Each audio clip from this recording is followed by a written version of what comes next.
Hello everybody, I'm Sophie, and I cannot tell you how honored and pleased I am to be here with you today, to be invited here, and to participate in this beautiful service. Everything so far is absolutely right. Why don't we know this outside in our regular world, that every thought is a prayer and all the rest of it? I think I'm supposed to begin with a 5-minute meditation. And I have chosen, as Andrea sent me this beautiful thing on the open heart, I've chosen a meditation that's about the heart. So I want you first to sit up straight and put your feet on the floor and close your eyes and take a breath. And breathe out, and breathe in. And as we breathe out, you breathe out resentment, breathe out offenses that have been done to you, breathe out worry, anxiety, concern, and breathe in love. Breathe in the love of God. Breathe in the glorious light that is you.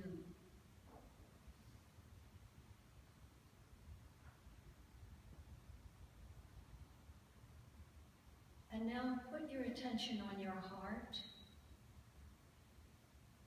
and notice as you look at it from a distance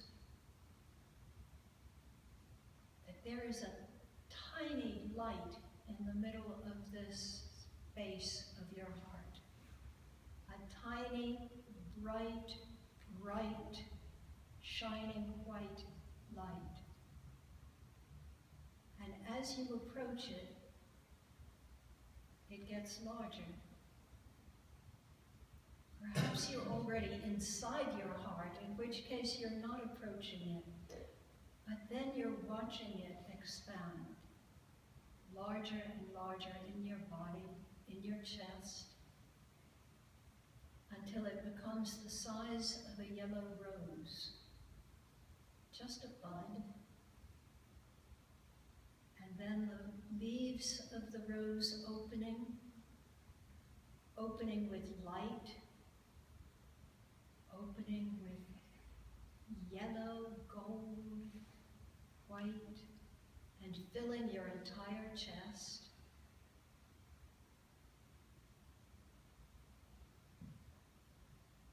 And notice if you can push this light of your being out beyond your skin and touch the person next to you with your light. It is contained nowhere. It is in the back of you. It is shining out your shoulders.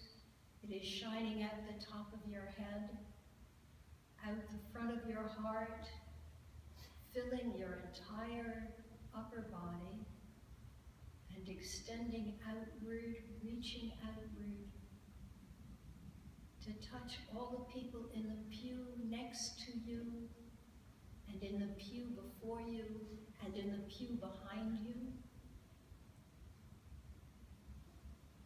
until your light is shining brighter and brighter and fill up this entire room.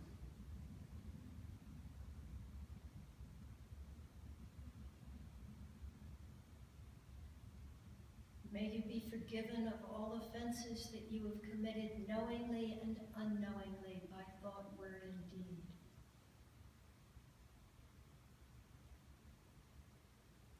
May you be well and happy. May you be enlightened. And all beings in this room, may you be forgiven. May you forgive. May you be well and happy. May you be liberated.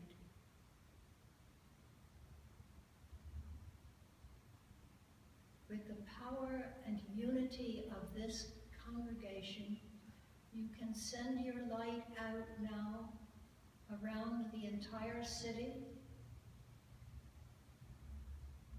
and breathe. And around the globe,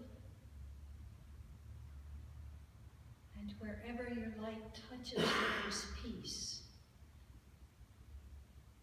There is quietude. And extend it out now into the stars. May all beings, known and unknown, visible and invisible, be well and happy, free of suffering and pain, liberated.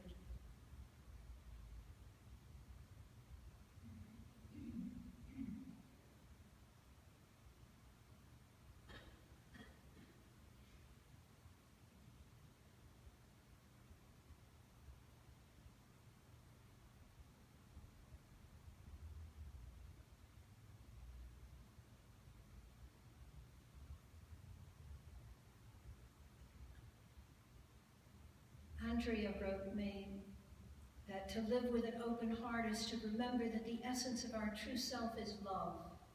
We must forgive, heal, and feel the depth of our emotions before we have the space to connect deeper and higher.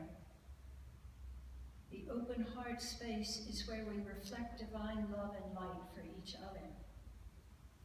I used to call it a high heart.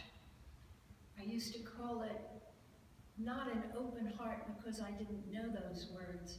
Optimism and trust and delight in beauty and confidence. Those are the qualities of the open heart. The quality that says, let's learn something new. Let's forgive more deeply. Let's let it go. Let's trust that God is in control of this and that I am not. It is not that the heart is not afraid, but that it moves on even when it's frightened. Because it is our human condition sometimes to be frightened, and there is suffering in this world, and you cannot possibly be conscious and not recognize the anguish that so many people live in. But it's not appropriate for us to fall into that anguish. That's not healing. What we must do is to open our hearts to it and touch that with our joy, which then can ease their suffering. I have written many things and I know nothing. I want you to say sometimes silence seems to me to be the most appropriate form of speech. But I want to say that an open heart is what attracts the angels to us. When we are frightened and afraid, and especially when we are angry and vengeful and jealous, when we fall into the smaller parts of our being, the angels cannot be there. It's as if our anger is a wind that pushes them away, and they cannot approach in the face of our free will of anger, the free will of having the thoughts that are negative.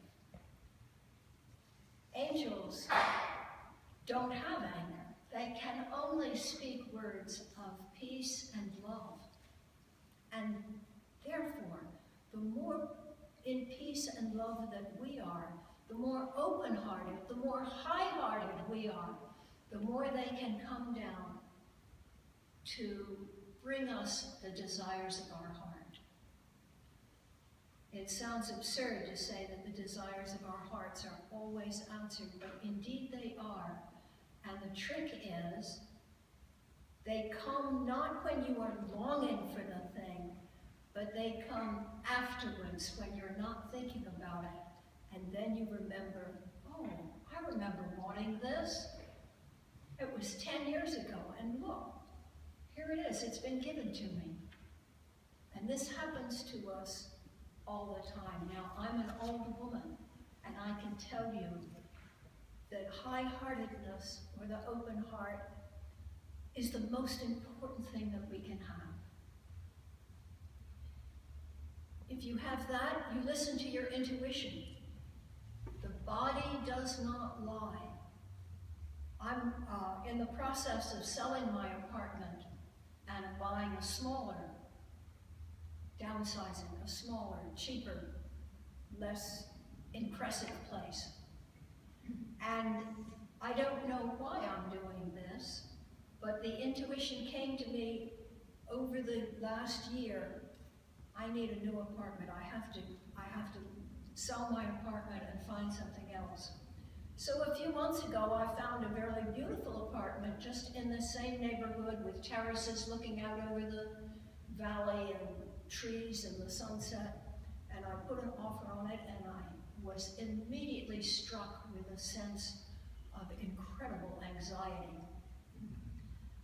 And then I didn't get the apartment, and I was surprised and a little relieved.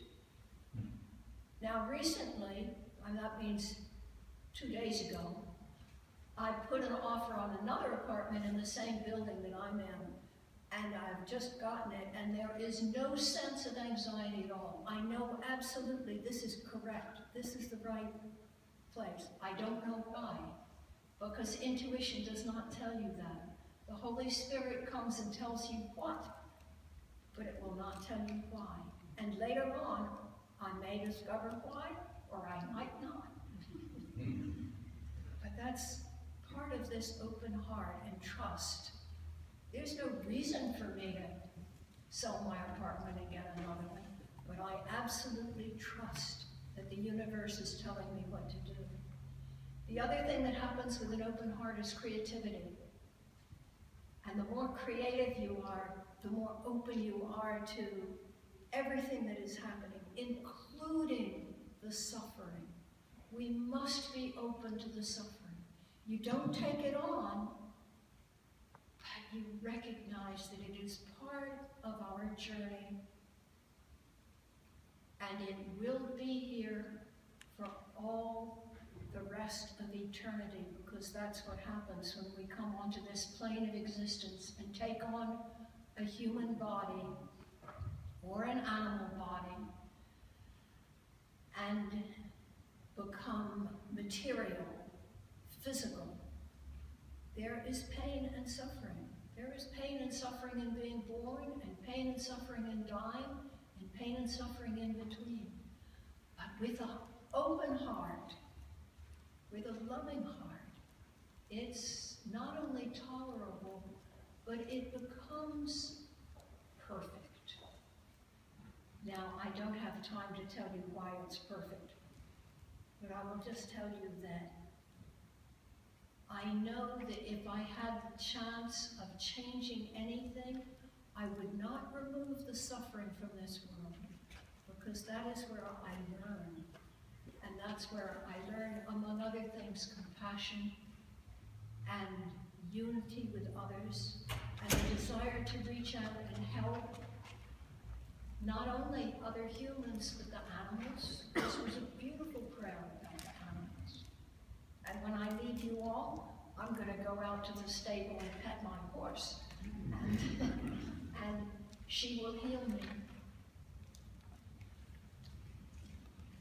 I have books for sale in the back, and many of the things that I have no words for, I tried to say in my books, including my latest book, Love Alba, which is a romance novel, in which the cat can see things that the humans cannot. The cat, for example, can see that we are actually beings of light, which extend enormously outside of our physical body, outside of our skins, beyond our skins, probably,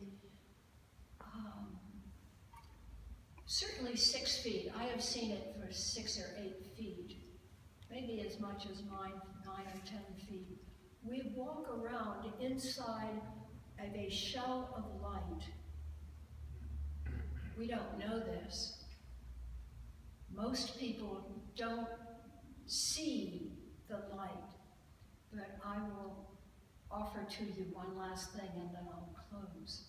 When you're sitting in a meeting, or when it is very boring, and you're in a group of people, put your attention not on their face, not on the material body, but the space right next to their head, particularly here, between the shoulder and the head.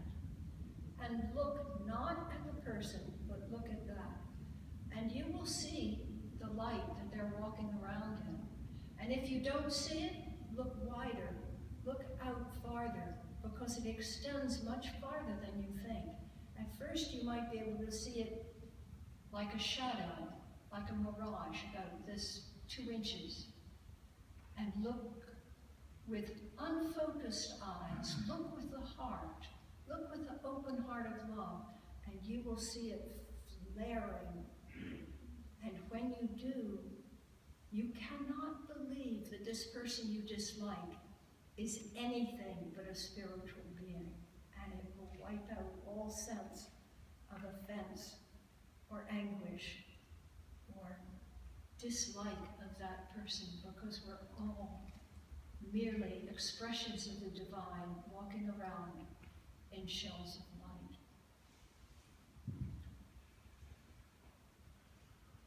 I'm going to stop there because otherwise I'll go on for an hour or two. Thank you for the honor of having me here, and I look forward to talking to you after the rest of the service.